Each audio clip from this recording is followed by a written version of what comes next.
পান পাতার এই উপায়টি যা মঙ্গলবার দিন করতে হবে।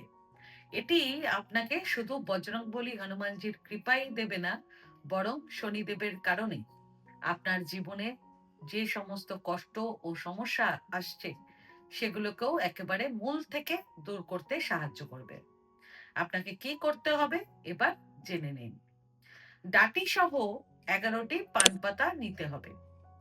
তারপর লাল চন্দন দিয়ে প্রতিটি পান পাতার ওপর রাম লিখবেন। এরপর লাল মৌলি সুতো দিয়ে এই 11টি পান পাতা গেঁথে একটি মালা তৈরি করে যে মন্দিরে সিঁদুরে রাঙানো হনুমানজির মূর্তি রয়েছে তার গলায় ওই মালাটি পরিয়ে দেবেন।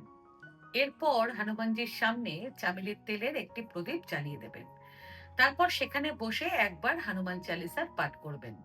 মনে রাখবেন, হনুমান চালিসা পাঠ করার আগে শ্রীরাম, জয় রাম, জয় জয় রাম মন্ত্রটি জপ করতে হবে।